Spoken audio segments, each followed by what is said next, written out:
जी, आज हमारा लेक्चर है एक्सरसाइज 3.1 क्वेश्चन नंबर 3 और 4।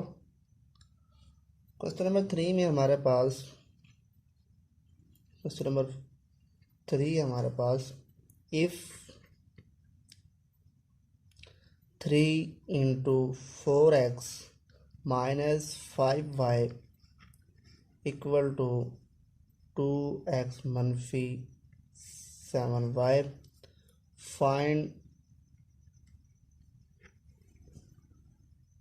द रेशो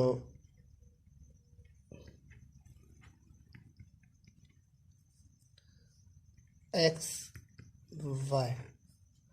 हमने एक्स रेशो वाई मालूम करनी है। सॉल्यूशन करते हैं।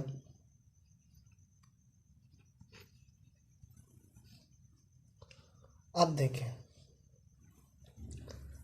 3 into 4x minus 5y equal to 2x minus 7y। Multiply करें 12x minus 15y 2x minus 7y। उसके बाद अब क्या करते हैं हमने मालूम करना है x ratio y।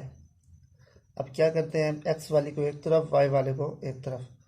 12x 2x इधर आएगा तो प्लस माइनस 2x हो जाएगा, माइनस 7y माइनस 15 इधर आएगा तो हमारे पास प्लस 15y हो जाएगा।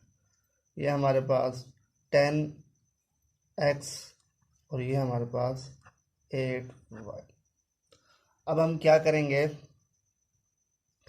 y पर इधर दोनों तरफ हम डिवाइड कर देते हैं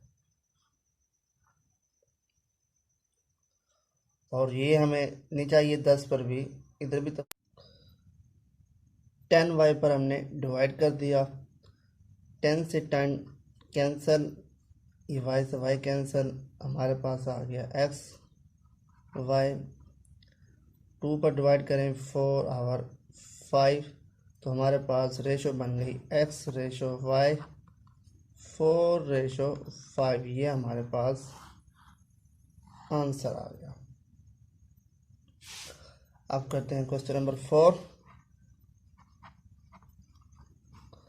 क्वेश्चन नंबर 4 में find the value of p।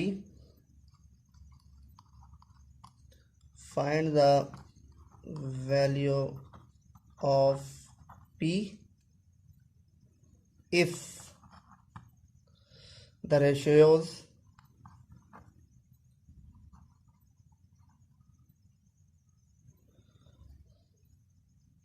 2p plus 5 ratio 3p plus 4 and 3 ratio are equal। p की कीमत मालूम करनी है और यह हमें दिया हुआ है। सॉल्यूशन हम निकालते हैं। अब देखें 2p प्लस 5 और 3p प्लस 4 इक्वल है हमारे पास 3/4 के। क्रॉस मल्टीप्लाई करते हैं हम। 4 multiply by 2p plus 5 equal to 3p plus 4। Multiply करते हैं 8p plus 20 12p plus 12 9p 3 3 9। अब क्या करते हैं हम p निकालना है। 8p को इधर ले आते हैं, 12 को इधर, माइनस 8p। अब ये हमारे पास क्या आ गया 8 और p की कीमत हमारे पास 8 आ गई। ये था हमारा क्वेश्चन नंबर 4। जी नेक्स्ट लेक्चर में हम क्वेश्चन नंबर 5 और 6 करेंगे। इस चैनल को सब्सक्राइब करें, बेल का बटन प्रेस करें ताकि आने वाले तमाम लेक्चर आपको बर वक्त मिल सके। अस्सलाम वालेकुम।